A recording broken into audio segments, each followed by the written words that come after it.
Good morning, students. In the previous class, we have seen the oxidation state, electronic configuration, alloy formation, so electrode potential. So these are the properties in the previous class we have discussed. So let us see today magnetic properties. Let us discuss about magnetic properties of transition elements.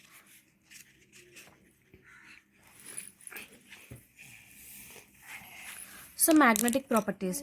For example, if you have been taking, means if you are applying a magnetic field to the substance, for example transition elements, I have been taking TiO2.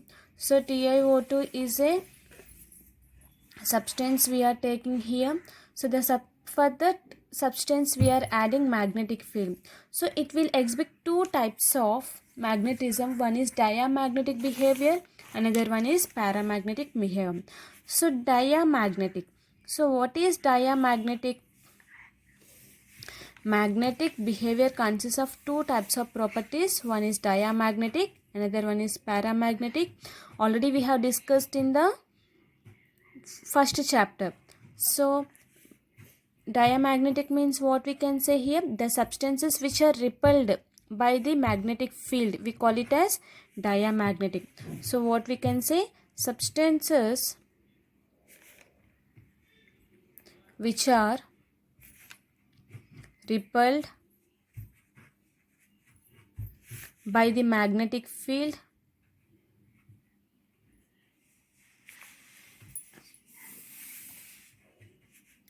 is known as what?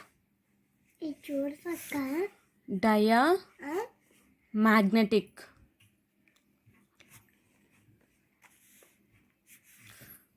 So here, or we can say paired electrons. Paired electrons also we call it as what? Paired electrons is also known as diamagnetic. And coming to next one, what is paramagnetic? Paramagnetic is nothing but, so paramagnetism is what here? The substances which are weakly attracted. Substances which are weakly attracted, we call it as substances which are weakly attracted by magnetic field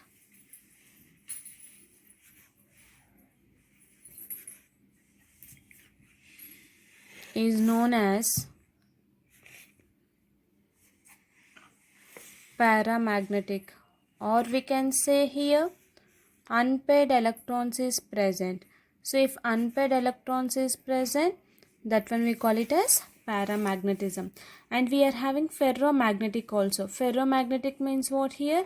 Which are strongly attracted. That one we call it as here ferromagnetic. So coming to here, most of the transition elements are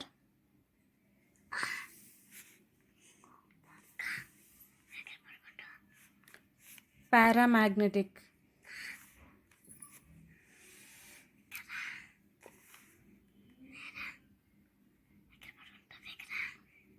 So most of the transition elements are paramagnetic, we can say. So means what here? Paramagnetic is due to the presence of unpaired electrons, we call it as paramagnetic.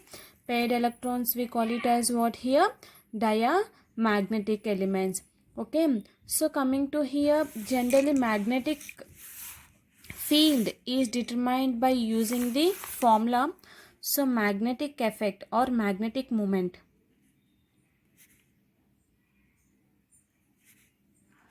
Magnetic moment is determined by the spin only formula, we can say. So means what here? What is the spin only formula? It is determined by mu, which is denoted as root over n into n plus 2. So here mu indicates what here? Mu is nothing but here magnetic moment.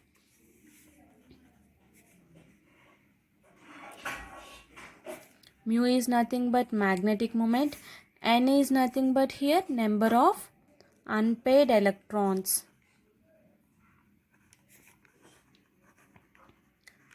Okay, so by using this formula we are going to determine whether it is paramagnetic or whether it is diamagnetic, we are going to say. So coming to here, the magnetic moment increases when unpaired electron increases. So when the unpaired electrons is going to increase, automatically the magnetic moment also increases, we are going to say here.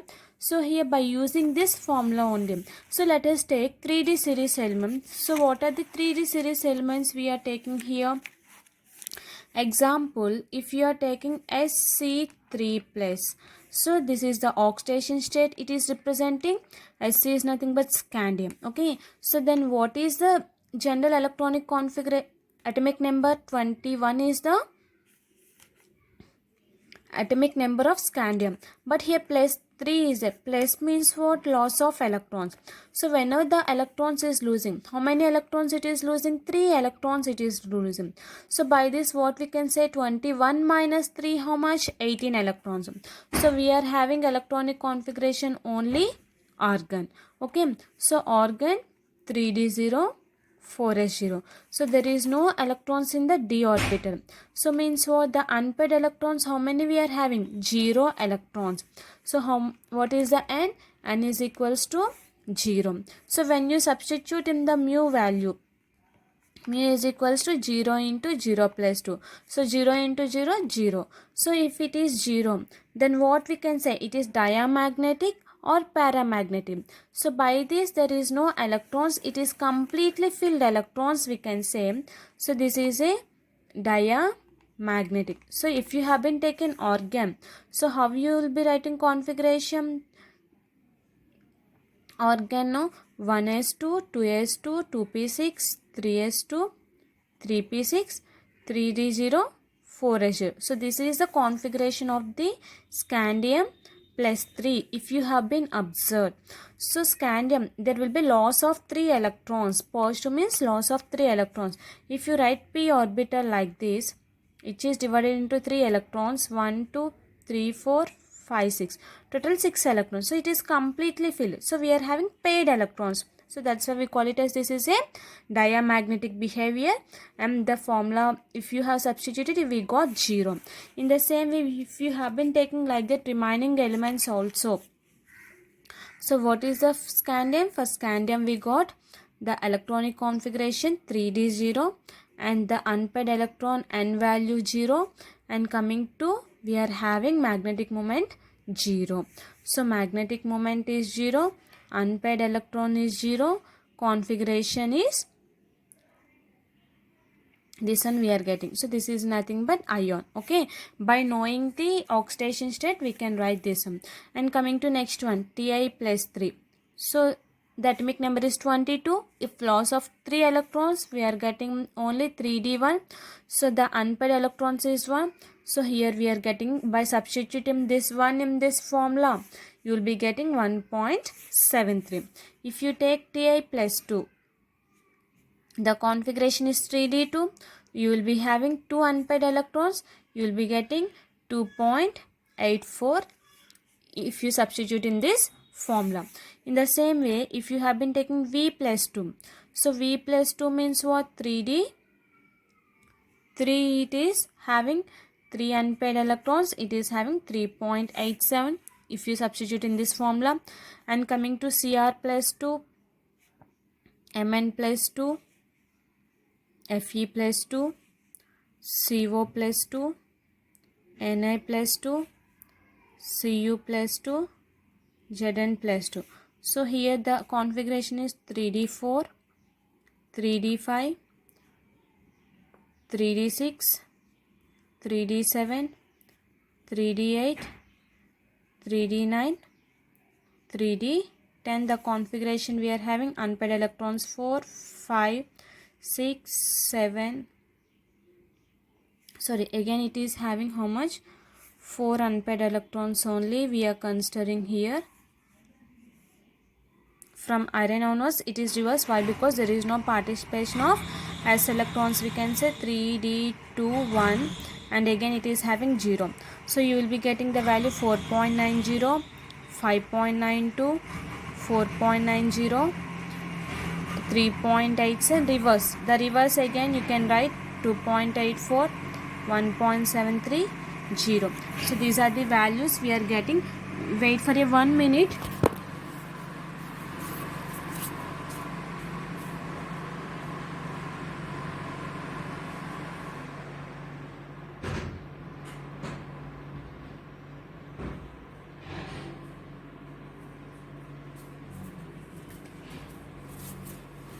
So sorry for disturbance. So these are the values we are going to get. Okay. So this is about magnetic behavior. So here how many unpaired electrons? 0 unpaired electrons. So this one we call it as diamagnetic, we are saying. Remaining all unpaired. Again zinc is a diamagnetic. Why? Because it is completely paired. So remaining all we say it as it is a paramagnetic. Why? Because these are having unpaired electrons. Okay, so this is the magnetic behavior of these elements. So next one, let us discuss about next property, formation of colored ions. Next one, what we can say, color formation.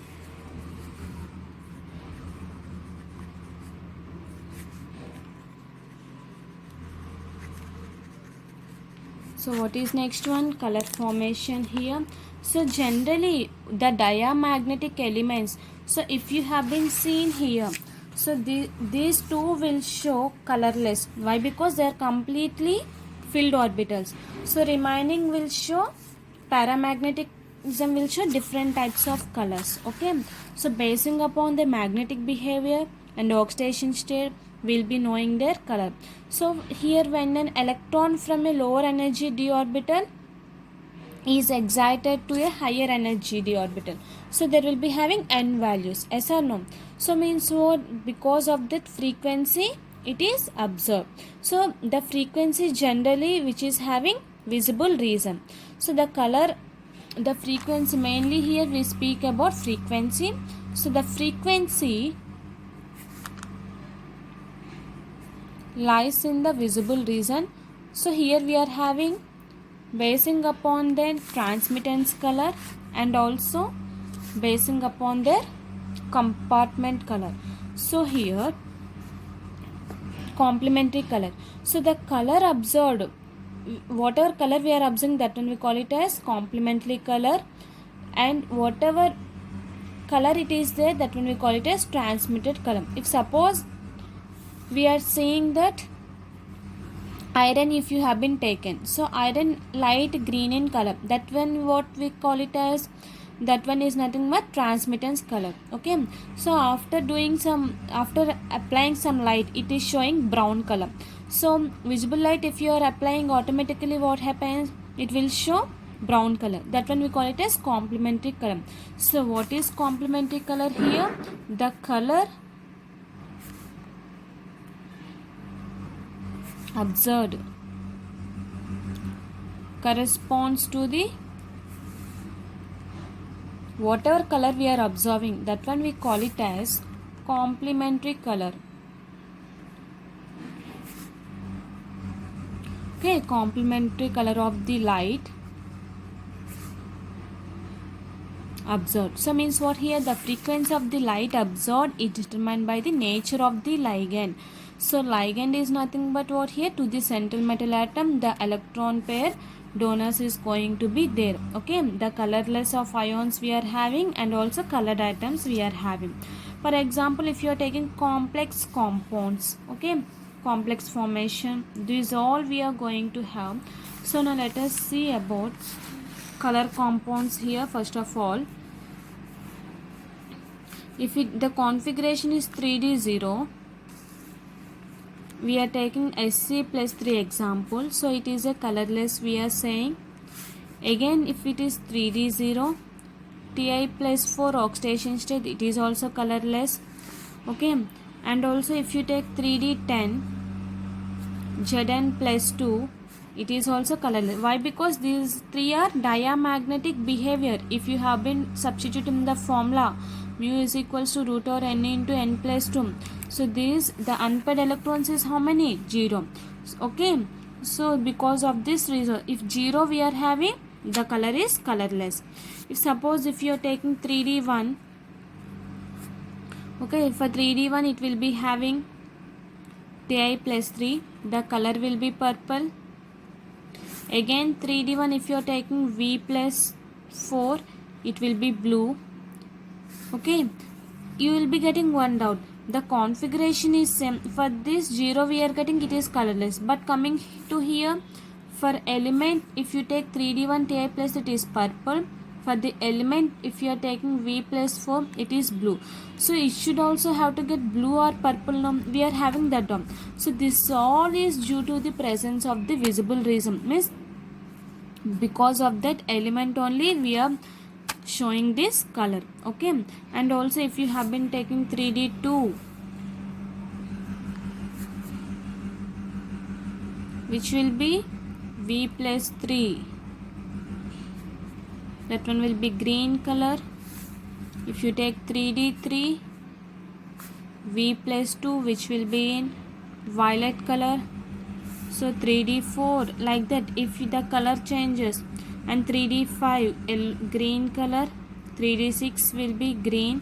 So like this the color is going to be. Okay, so this is about color which is exhibited if you have been seen in your textbooks. So see here, 3D0 scandium colorless, 0 titanium colorless, 1 if it is there purple, it is also for vanadium blue, 2 V plus 3 green, 3 V plus 2 violet, 3 Cr plus 3 violet, 4 Mn plus 3 violet, 4 Cr plus 2 blue, 5 Mn plus 2 pink, 5 3 plus green, yellow, 6 means Fe plus 2 green, means whenever the oxidation state is changing, automatically the configuration is changing, so the color is also changing. So means what, it mainly depends upon the oxidation state and the magnetic behavior we can see. So this is nothing but color formation due to the presence of visible region, which is known as white light. Because of that only the color formation is going to takes place. So next one, let us see complex formation. So what is next one?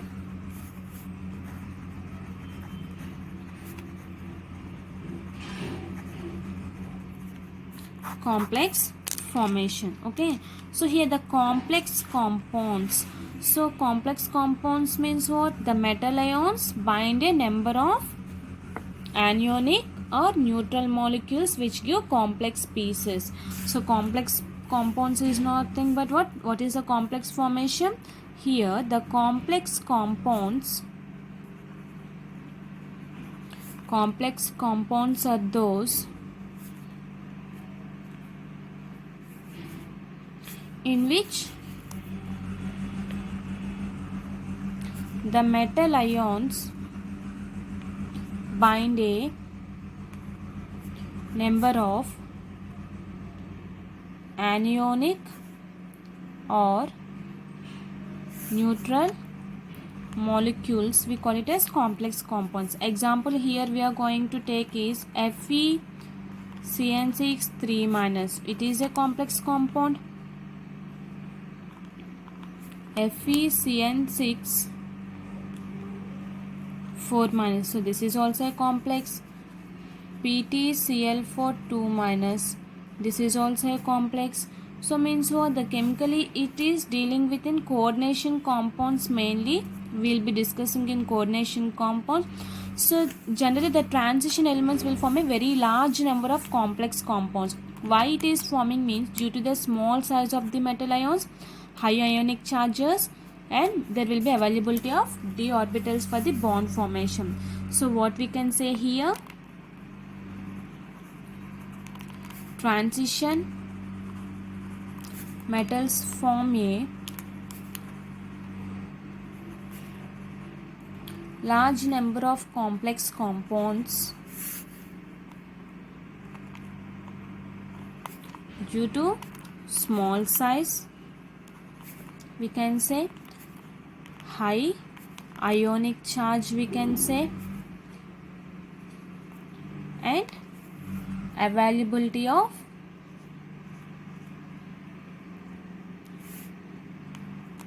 the orbitals. So for the d orbitals also it is forming complex formation. So next one, let us see catalytic properties. Catalyst, we can say. If you have been taking Haber's process, we are using catalyst as iron. Yes or no? So transition elements will act as catalyst. So in transition elements there will be a catalytic properties, we can say here. The transition metals and their compounds, we call it as catalytic activity. So this activity is due to what? To adapt multiple oxidation state to form complexes, mainly we can say. Okay, so what is catalytic activity? We can say here catalytic activity is nothing but what here?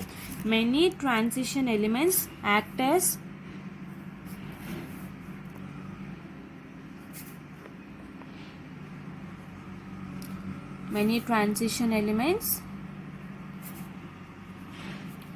good catalyst.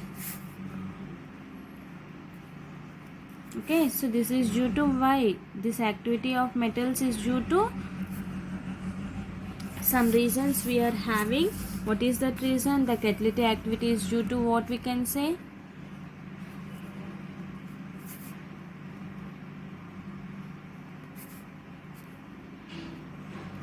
So here the catalytic activity is due to first one, their ability to exist in different oxidation state.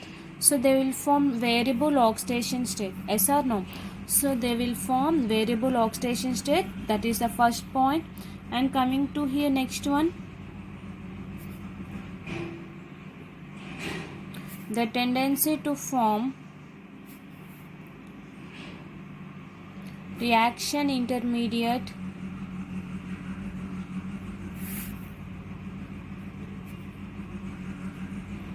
with suitable reactants. So when they will form intermediates with reactants. So means what here? This intermediate form a low activation energy.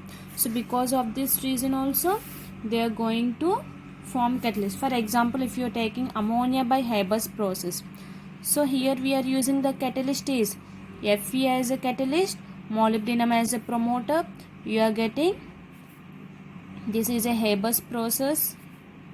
The catalyst what we are using? Fe and Mu. So generally what is the catalyst? To speed up the reaction. It will not participate in the reaction. To speed up the reaction we call it as a catalyst. Okay, so next one, what we can say? Contact process. In contact S2 plus 3O2, which will be in the presence of platinum, it will give 2SO3. Platinum also, this one we call it as contact process. And also nickel is used as hydrogenation of ions, used as hydrogenation of oils. So like this the catalyst is used. Whenever we are using nickel catalyst, generally there will be a hydrogen is going to add. So this is nothing but Chamdal catalytic property. If you have been taking some reactions with iodide, so here I am taking iodide with persulfate ions. So this one we call it as persulfate in the presence of Fe plus 3. So it will give I to 2SO4 2 minus. So this is the reaction. So what is the catalyst we have used here? Fe plus 2.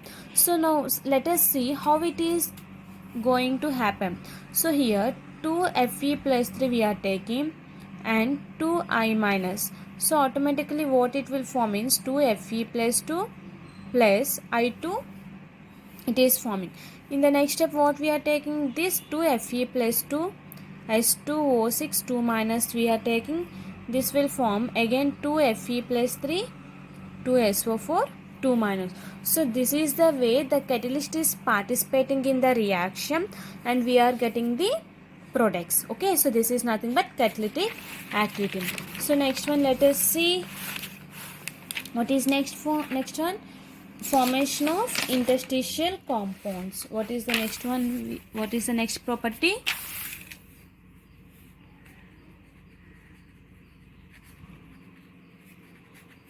Formation of interstitial compounds. Okay, so this is the last property we are going to discuss. So generally interstitial compounds. So in interstitial compounds, generally interstitial compounds is nothing but non-metals we are taking.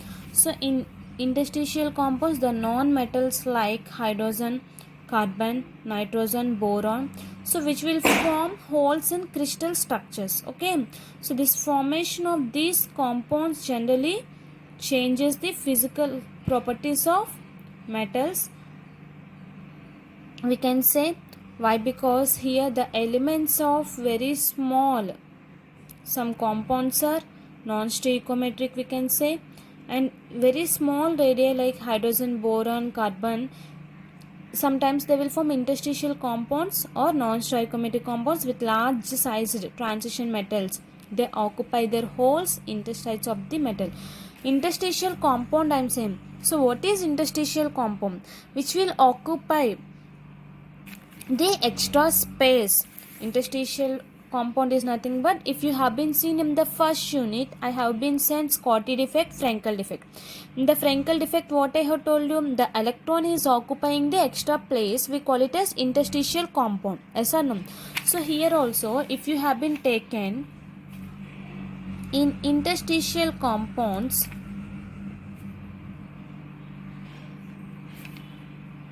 the non-metal atoms like nitrogen,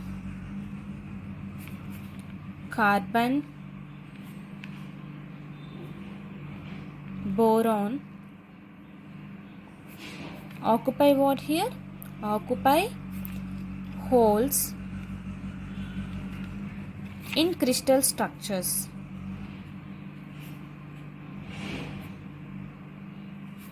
Which are non-stoichiometric. These will not be in balanced position. Yes or no? If you have been taken Frankel defect like this, A, B, A, B. So here A is there, B is there. A is not there, B is there. So in the same way, if you have been taken again A, B, A, B. So what happens here? There is losing of an electron. So this lost electron will occupy the here place here. So this electron is known as interstitial compound. So occupying hole in the crystal structure. Thus this is the crystal structure. The nitrogen, carbon. So whatever non-metals we are taking here, they'll occupy the extra space. This is not in balanced condition. That's why we say it as non-stoichiometric. Okay. So here generally this sometimes, so this way this non-metal, this interstitial compounds or non-stoichiometric compounds, they will combine with the large sized transition metals to occupy the hole. So means what we can say here,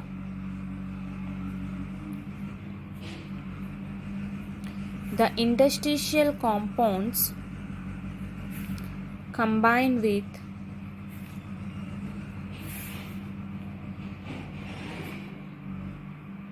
large sized transition metals to occupy the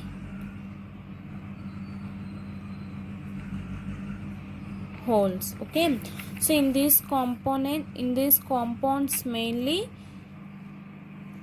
elements do not combine in definite ratio, means they will be non-stoichiometric. Okay, as we have seen. So they will be having metallic nature, hard and brittle, high melting and boiling materials. So these are having some physical properties. What is that physical properties? They have high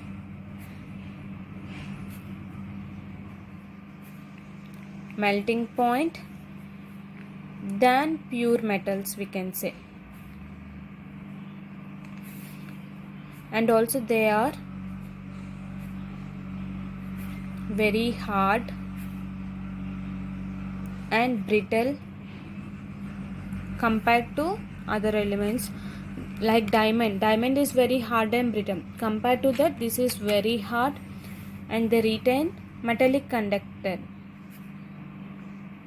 Retain metallic conductance is nothing but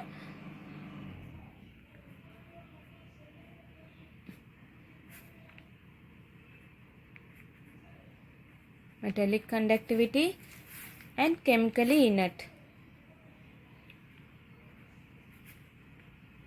Means what here? Metals are generally, it will show good conductors of heat and electricity. So here the retain means what? They itself only again and again they will show metallic conductors and means good conductors of heat and electricity, and also they will show inert behavior. So these are the general properties of the transition elements. By this we have completed the transition elements physical properties. In the next class we have seen the next topic of D block elements. Thank you.